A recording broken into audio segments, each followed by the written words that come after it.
dia! Que bom ter você aqui com a gente, começando o dia, adorando ao Senhor, buscando a sua face, ouvindo a sua voz e o conhecendo cada vez mais por meio da palavra de Deus. Então, vamos começar com a nossa declaração diária, dizendo que nós estamos prontos para receber a palavra de Deus? Repita após mim. Eu vou ouvir a palavra de Deus. Eu sou o que a Bíblia diz que eu sou. Eu tenho o que a Bíblia diz que eu tenho. Eu posso fazer o que a Bíblia diz que eu posso fazer. Hoje eu serei tocado pela palavra de Deus.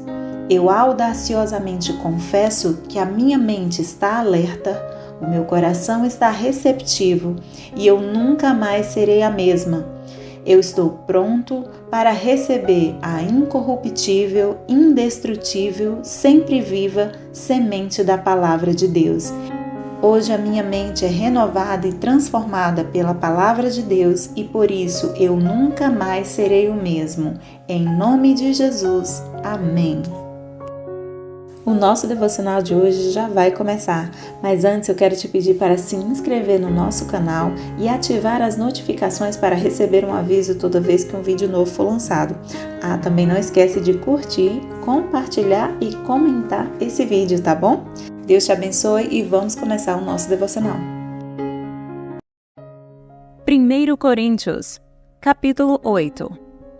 A comida sacrificada aos ídolos.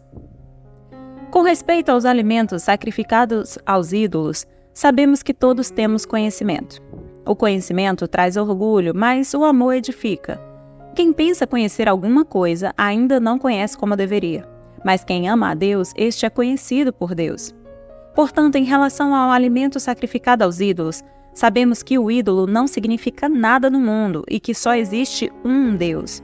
Pois mesmo que haja os chamados deuses, quer no céu, quer na terra, como de fato há muitos deuses e muitos senhores, para nós, porém, há um único Deus, o Pai, de quem vêm todas as coisas e para quem vivemos. E um só Senhor, Jesus Cristo, por meio de quem vieram todas as coisas e por meio de quem vivemos. Contudo, nem todos têm esse conhecimento. Alguns, ainda habituados com os ídolos, comem esse alimento como se fosse um sacrifício idólatra. Como a consciência deles é fraca, fica contaminada. A comida, porém, não nos torna aceitáveis diante de Deus. Não seremos piores se não comermos, nem melhores se comermos. Contudo, tenham cuidado para que o exercício da liberdade de vocês não se torne uma pedra de tropeço para os fracos. Pois, se alguém que tem a consciência fraca vir você que tem esse conhecimento comer num templo de ídolos, não será induzido a comer do que foi sacrificado a ídolos? Assim, esse irmão fraco, por quem Cristo morreu, é destruído por causa do conhecimento que você tem. Quando você peca contra seus irmãos dessa maneira, ferindo a consciência fraca deles, peca contra Cristo. Portanto, se aquilo que eu como leva o meu irmão a pecar, nunca mais comerei carne, para não fazer meu irmão tropeçar. 1 Coríntios, capítulo 9. Os direitos de um apóstolo. Não sou livre? Não sou apóstolo? Não vi Jesus nosso Senhor? Não são vocês resultado do meu trabalho no Senhor? Ainda que eu não seja apóstolo para outros, certamente o sou para vocês, pois vocês são o selo do meu apostolado no Senhor. Essa é minha defesa diante daqueles que me julgam. Não temos nós o direito de comer e beber? Não temos nós o direito de levar conosco uma esposa crente como fazem os outros apóstolos, os irmãos do Senhor e Pedro? Ou será que só eu e Barnabé não temos direito de receber sustento sem trabalhar? Quem serve como soldado à própria custa? Quem planta uma vinha e não come do seu fruto? Quem apacenta um rebanho e não bebe do seu leite? Não digo isso do ponto de vista meramente humano. A lei não diz a mesma coisa, pois está escrito na lei de Moisés: não amordace o boi enquanto ele estiver debulhando o cereal. Por acaso é com bois que Deus está preocupado? Não é certamente por nossa causa que ele o diz? Sim, isso foi escrito em nosso favor.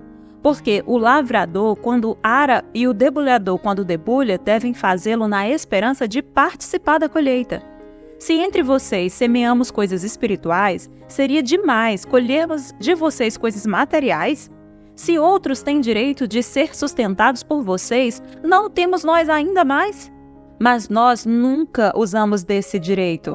Ao contrário, suportamos tudo para não pôr obstáculo algum ao Evangelho de Cristo. Vocês não sabem que aqueles que trabalham no templo alimentam-se das coisas do templo e que os que servem diante do altar participam do que é oferecido no altar? Da mesma forma, o Senhor ordenou àqueles que pregam o Evangelho que vivam do Evangelho. Mas eu não tenho usado de nenhum desses direitos. Não estou escrevendo na esperança de que vocês façam isso por mim. Prefiro morrer a permitir que alguém me prive deste meu orgulho. Contudo, quando prego o Evangelho, não posso me orgulhar, pois me é imposta a necessidade de pregar. Ai de mim se não pregar o Evangelho! Porque se prego de livre vontade, tenho recompensa. Contudo, como prego por obrigação, estou simplesmente cumprindo uma incumbência a mim confiada.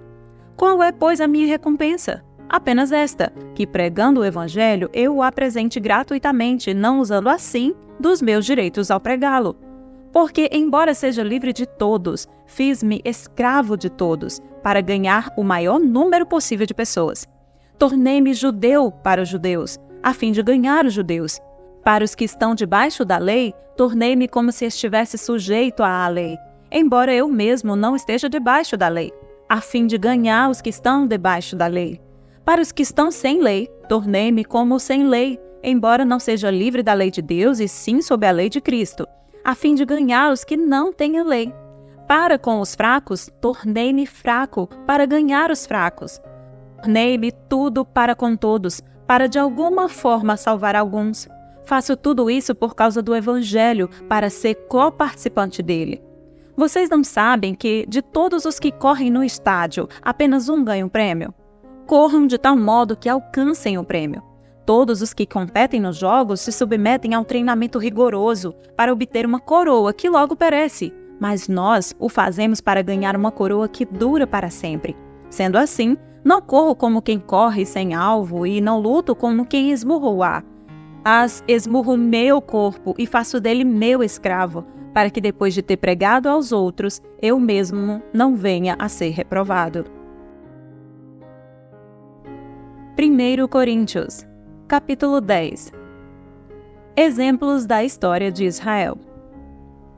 Porque não quero, irmãos, que vocês ignorem o fato de que todos os nossos antepassados estiveram sob a nuvem e todos passaram pelo mar. Em Moisés, todos eles foram batizados na nuvem e no mar. Todos comeram do mesmo alimento espiritual e beberam da mesma bebida espiritual, pois bebiam da rocha espiritual que os acompanhava, e essa rocha era Cristo. Contudo, Deus não se agradou da maioria deles, por isso seus corpos ficaram espalhados no deserto. Essas coisas ocorreram como exemplos para nós, para que não cobicemos coisas más, como eles fizeram. Não sejam idólatras, como alguns deles foram, conforme está escrito. O povo se assentou para comer e beber e levantou-se para se entregar à farra. Não pratiquem imoralidade, como alguns deles fizeram, e num só dia morreram 23.000. Não devemos pôr o Senhor à prova, como alguns deles fizeram e foram mortos por serpentes. E não se queixem, como alguns deles se queixaram e foram mortos pelo anjo destruidor. Essas coisas aconteceram a eles como exemplos e foram escritas como advertência para nós, sobre quem tem chegado o fim dos tempos. Assim, aquele que julga estar firme, cuide-se para que não caia. Não sobreveio a vocês tentação que não fosse comum aos homens, e Deus é fiel. Ele não permitirá que vocês sejam tentados além do que podem suportar. Mas, quando forem tentados, Ele mesmo providenciará um escape para que o possam suportar. As festas idólatras e a ceia do Senhor. Por isso, meus amados irmãos, fujam da idolatria. Estou falando a pessoas sensatas. Julguem vocês mesmos o que estou dizendo. Não é verdade que o cálice da bênção que abençoamos é a participação do sangue de Cristo e que o pão que partimos é a participação no corpo de Cristo? Como há somente um pão, nós que somos muitos somos um só corpo, pois todos participamos de um único pão. Considerem o povo de Israel. Os que comem dos sacrifícios não participam do altar? Portanto, o que estou querendo dizer? Será que o sacrifício oferecido a um ídolo é alguma coisa? Ou o ídolo é alguma coisa? Não! Quero dizer que o que os pagãos sacrificam é oferecido aos demônios e não a Deus, E não quero que vocês tenham comunhão com os demônios. Vocês não podem beber do cálice do Senhor e do cálice dos demônios. Não podem participar da mesa do Senhor e da mesa dos demônios. Porventura provocaremos o ciúme do Senhor? Somos mais fortes do que Ele? A liberdade do cristão. Tudo é permitido, mas nem tudo convém. Tudo é permitido, mas nem tudo edifica. Ninguém deve buscar o seu próprio bem, mas sim o dos outros. Comam de tudo que se vende no mercado, sem fazer perguntas por causa da consciência, pois do Senhor é a terra e tudo que nela existe. Se algum descrente o convidar para uma refeição e você quiser ir, coma de tudo que for apresentado, sem nada perguntar por causa da consciência. Mas se alguém disser, isto foi oferecido em sacrifício, não coma. Tanto por causa da pessoa que o comentou, como da consciência, isto é, da consciência do outro, não da sua própria. Pois por que minha liberdade deve ser julgada pela consciência dos outros? Se participo da refeição com ação de graças, por que sou condenado por algo pelo qual dou graças a Deus? Assim, quer vocês comam, quer bebam, quer façam qualquer coisa, façam tudo para a glória de Deus. Não se tornem motivo de tropeço, nem para judeus, nem para gregos, nem para a igreja de Deus. Também eu procuro agradar a todos, de todas as formas, porque não estou procurando meu próprio bem, mas o bem de muitos, para que sejam salvos. 27 de novembro. O tema da mensagem de hoje é Um Reino de Poder.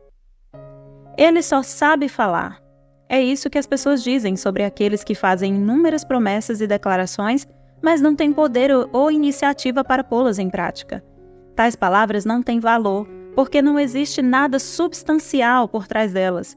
Alguns membros da igreja de Corinto eram assim.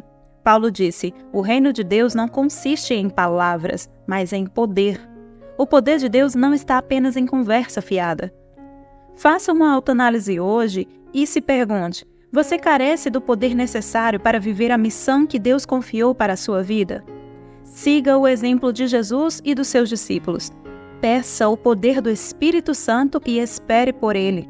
Desenvolva um relacionamento íntimo com Deus a fim de discernir a sua vontade e haja pela fé, não por sabedoria humana. Sua fé tem um papel importante no que se refere ao poder.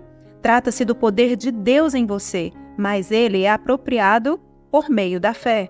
Se você não usá-la, será como se nunca a houvesse tido. Peça ao Senhor que te encha com o poder do Espírito Santo. Peça sabedoria divina em oração. Ore para ter fé para sair e ser um discípulo de Deus. Então, vá. Amém?